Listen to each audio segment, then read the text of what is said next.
bem-vindo ao programa Mente Cristã. Meu nome é Lucas Rosalém e esse aqui é o nosso quadro de teologia protestante aqui na Liber TV. Na Liber TV ou no Liber TV? Acho que é né? Na Liber TV. Este é o segundo vídeo desse nosso quadro, onde a ideia é apresentar ao público libertário os fundamentos da fé cristã protestante, tanto para facilitar o diálogo entre essas duas correntes, quanto para dar suporte à ponte que nós vamos fazer entre elas em vídeos futuros nossos, tá certo? E é isso aí, eu sou libertário mesmo, não sou liberal, como você pode ver, até tem um livro do Olavo de Carvalho aqui, junto com alguns autores liberais que estão numa sessão meio misturada aqui com autoajuda, misticismo e mitologia nórdica. Não foi de propósito, mas isso diz alguma coisa. Quer saber de uma coisa? Eu vou aproveitar, deixa aqui para mostrar um material para vocês. Esse aqui, ó. Essa belezinha aqui que saiu do forno faz poucos dias. Capa dura, um negócio finíssimo. Está saindo pela editora Conquim. Depois dê uma procurada, eu vou deixar o link na descrição. Deu para ver aí quem é o brabo? Mas vamos lá, vamos ao que interessa. A gente começou então essa série sobre a revelação de Deus, que para os cristãos se resume hoje à Escritura Sagrada, a Bíblia. E no vídeo anterior eu fiz uma pergunta lá no finalzinho e algumas pessoas responderam. Eu quero começar por essa pergunta aí. A pergunta é a seguinte: se as pessoas naturalmente não podem chegar a conhecimentos fundamentais para a salvação, será que é justo que elas sejam então condenadas? Ou seja, é justa a condenação de alguém que simplesmente não chegou a conhecer a verdade? Bom, e a resposta é um sim categórico da perspectiva cristã. A pergunta ela incomoda algumas pessoas e a resposta muito mais. Mas lembrando, a gente está falando aqui da perspectiva cristã, da fé cristã e não das suas opiniõezinhas, certo? E por que a resposta é sim? Por que é justo, na perspectiva cristã, que pessoas que não chegaram ao conhecimento da verdade sejam condenadas no último dia? A questão é a seguinte: ninguém vai ser condenado meramente por não ter ficado sabendo da verdade. Não é isso que vai condenar as pessoas. As pessoas não vão ser condenadas por não saber a verdade. Pelo contrário, elas vão ser condenadas por rejeitar a verdade ou um pouco que elas conhecem. E o mesmo critério se aplica ao caso das pessoas que vão ser salvas. Veja bem, ninguém vai ser perdoado pela sorte de ter ouvido falar e crido na fé cristã. A salvação da perspectiva cristã não se dá pela sorte de conhecer a fé correta. Eu explico isso em detalhes neste livrinho aqui, que você pode encontrar lá no site da editora Mente Cristã, mas eu vou explicar aqui também. Eu quero começar pela argumentação do lado de lá, certo? Algumas pessoas vão dizer que se a Bíblia estiver certa, Deus é simplesmente injusto, porque há tantas religiões no mundo que seria impossível saber qual que é a correta. De forma que para você ser salvo, você ia precisar de muita sorte. E o erro mais fundamental dessa ideia é justamente acreditar que a salvação, segundo a perspectiva cristã, seja alcançada pelo próprio homem, pelo simples fato dele escolher a religião certa. Isso não tem nada a ver com a fé cristã, gente. Isso não tem nada a ver. E olha, você pode até encontrar algum cristão meio perdido aí que diga isso. Eu nunca ouvi, mas de repente você encontre. Mas isso não tem nada a ver com a nossa fé, que é fundamentada nas Escrituras. A salvação não é pela escolha, porque se fosse, inclusive, ninguém se salvaria. A começar pelo fato óbvio de que o homem, sozinho, por conta própria, jamais escolheria Deus. É isso especificamente que a fé cristã diz, com todas as letras, em várias passagens. Poxa vida, eu estava olhando para o lugar errado, agora vai, vou olhar para o lugar certo. Para começar, a Bíblia diz com todas as letras que a condição, a situação natural com que a humanidade nasce, com que as pessoas nascem, não é de liberdade de escolha, mas de escravidão no pecado. Ou seja, é óbvio que um ser humano consegue escolher se ele vai comprar batata ou alface, mas isso tem a ver com a vontade. E essa vontade, a Bíblia diz pra gente com todas as letras que ela é escrava do pecado. Se você quiser, você pode conferir aí mesmo, se você tiver uma Bíblia ou na bibliaonline.com.br. Editor, coloca aí na tela as passagens. Então veja só, se Deus abandonasse os homens para que, pela sorte, eles viessem a conhecer a fé cristã e sozinhos deixassem o pecado, ninguém se salvaria. Por isso, a salvação não pode e não é pela sorte, muito menos pelo ato humano de escolher uma religião correta, e sim por um ato misericordioso e de justiça do próprio Deus. Então vamos lá. A salvação só acontece quando o próprio Deus, na pessoa do Espírito Santo, convence alguém dos seus pecados e concede a esse alguém a fé em Jesus. E por que isso? Por que é desse jeito? Por que a salvação é pela fé? Porque ter fé significa uma coisa muito específica. Primeiro que ter fé não significa crer tolamente ou crer sem nenhuma razão em algo. Ter fé, biblicamente, é ter confiança, é depositar sua confiança em algo. Neste caso, ter confiança no que Cristo fez em nosso lugar. E o que é que significa isso na prática? Na prática, ter fé significa que você não confia mais em você mesmo, nos seus próprios esforços e na sua justiça própria. Você passou a admitir que você é pecador, que você não tem nada a fazer para se reconciliar com Deus. Porque nenhuma obra boa que você possa fazer vai pagar por aquelas obras más que você fez antes. E no fundo você sabe que é assim. Então, ter fé em Jesus significa admitir que você não consegue se salvar pelas suas boas obras e que alguém já fez isso por você. No caso, Jesus. A fé, então, ela é uma admissão de que Jesus precisou ser punido por causa do seu pecado. E que é por causa não da sua obediência, mas da obediência dele, que você agora pode se aproximar de Deus, que é o Criador de tudo isso aqui.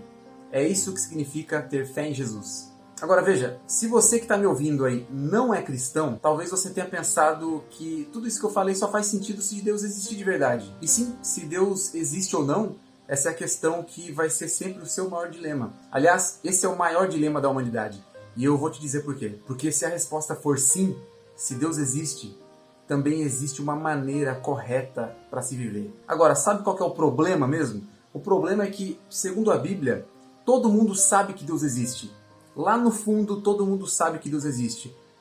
E eu não quero discutir com você, eu quero mostrar de onde que vem essa perspectiva cristã. Segundo a Bíblia, todo mundo tem a percepção da existência de Deus. E na teologia a gente chama isso de revelação natural. Grave esse negócio, revelação natural. Aliás, segundo a Bíblia, a própria realidade anuncia que existe um ser divino. E fora isso, existe um papel fundamental da consciência, porque todo ser humano, e isso é inegável, todo ser humano, pelo menos os saudáveis, tem uma noção muito óbvia de um moral absoluto. E a Bíblia tem algo a dizer sobre isso também. Lá em Romanos, a Bíblia vai dizer que a lei de Deus foi gravada no coração dos homens. Pois é, e ainda assim, homens e mulheres constantemente decidem rejeitar completamente qualquer noção que eles possam ter de Deus. E é daí que vem o ateísmo. Agora, essa rejeição do ateu não muda o fato de que essa noção existe. E é justamente por causa dessa noção, dessa clareza, eu diria, sobre a existência de um padrão moral absoluto, que a gente encontra vestígios disso em todas as civilizações do mundo,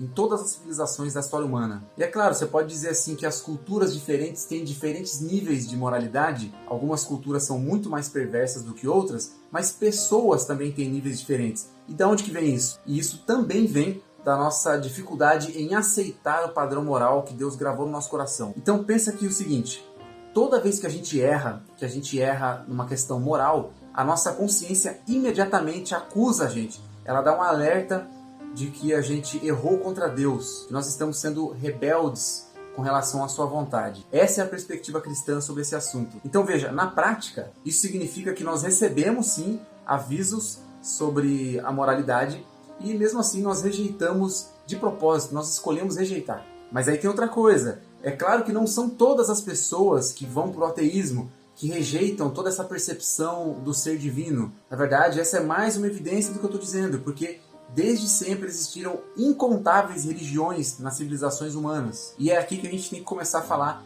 dos limites disso que a gente chama na teologia de revelação natural. Da perspectiva cristã, a gente vai dizer o seguinte, que somente com as informações ou com as percepções naturais de Deus, com as informações de Deus que a gente encontra a partir da revelação natural, não é possível que o homem conheça o suficiente de Deus para ele ser salvo. O máximo que o homem consegue fazer a partir da revelação natural é chutar quem seria esse Deus. E como é que ele vai fazer esse chute? Ele vai projetar na divindade coisas do seu próprio caráter. Então ele vai sempre fazer ídolos corrompidos parecidos com ele mesmo. E assim fica fácil a gente entender como nasceram tantas religiões diferentes pelo mundo. A humanidade, além de incapaz de compreender quem é esse Deus somente pela revelação natural, ela também pode confundir o Criador com as coisas criadas, daí o panteísmo. Ela pode isolar o Criador da criação, daí o deísmo. Ela pode tentar encontrar algum tipo de completude na própria criação, daí o naturalismo. Ou, por fim, ela pode simplesmente rejeitar todas essas noções, daí o ateísmo. Daí você tem a sua resposta mais ampla para aquela pergunta inicial.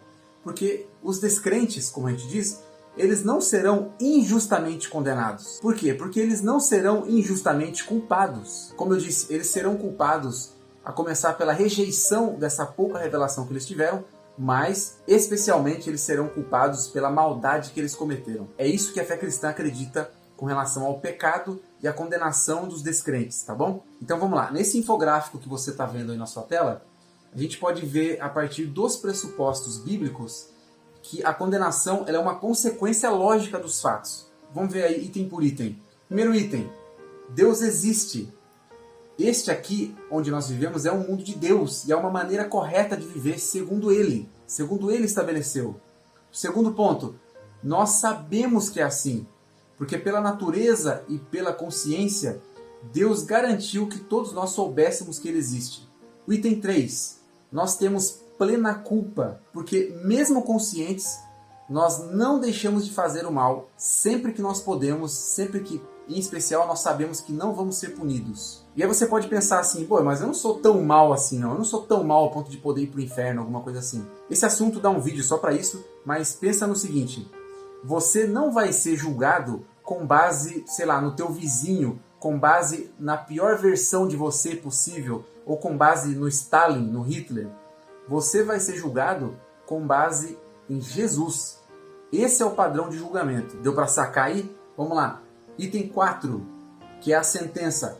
Se depender de si mesma, a condição humana só dá uma alternativa, que é a condenação. Não tem outra saída. E daí a resposta afirmativa para aquela pergunta do final do vídeo anterior. Bom, só para terminar aqui, será que a gente encontra na história da humanidade algum vestígio de tudo isso que eu falei? E olha, eu separei um exemplo muito interessante. A lei de Deus, como a gente conhece hoje, que foi entregue primeiramente ao povo de Israel e que a gente tem registrado na Escritura Sagrada hoje, essa lei, antes de qualquer registro escrito, ela já existia. Ela só não era a legislação de nenhuma nação. Mas essa lei sempre foi conhecida por toda a humanidade. E a gente tem provas disso. E veja, a Bíblia diz que toda a lei de Deus se resume em 2 mandamentos, tá? Tem 2 mandamentos que resumem toda a lei de Deus.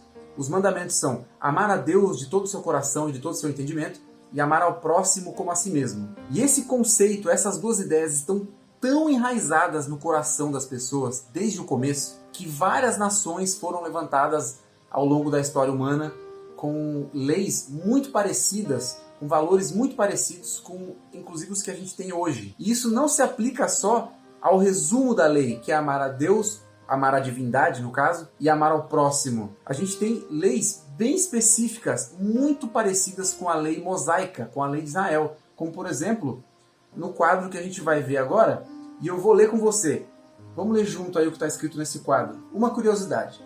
Séculos antes de Deus dar ao povo a lei através de Moisés, ou seja, antes de qualquer registro moral da parte de Deus, já havia um registro de lei moral, conhecido como Código de Hammurabi. Ou seja, esse Código de Hammurabi ele é anterior à lei mosaica. Esse código é um conjunto de leis de um rei, o Hammurabi, da antiga Mesopotâmia, no sudoeste do Irã.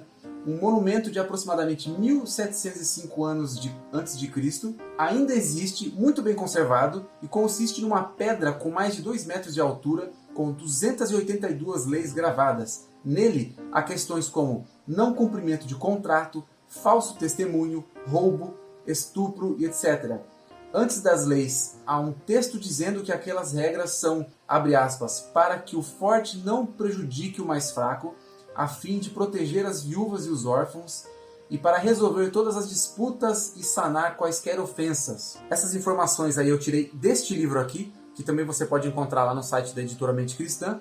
Bom, é claro que existem muitas diferenças entre o Código de Hammurabi e a lei mosaica do Antigo Testamento, mas o fato é que a gente não pode deixar de notar o óbvio, que existe claramente uma lei natural, uma lei absoluta que permeia a história da humanidade. E isso, da perspectiva cristã, a gente vai dizer que é porque esse padrão moral de Deus está gravado no coração do homem. Você gostando ou não desse padrão e tentando segui-lo ou não. E aqui a gente finalmente entrou no motivo mais específico, no tema mais específico dessa série sobre a revelação, que é a revelação especial, ou a diferença entre a revelação natural e a revelação especial que a gente chama hoje de Bíblia. Pois bem, visto que a natureza por si só anuncia que há um Deus, e ainda assim isso não seja suficiente para a gente conhecer quem é esse Deus, o próprio Deus interveio na criação, se revelou ao homem, e é isso que a gente chama de revelação especial.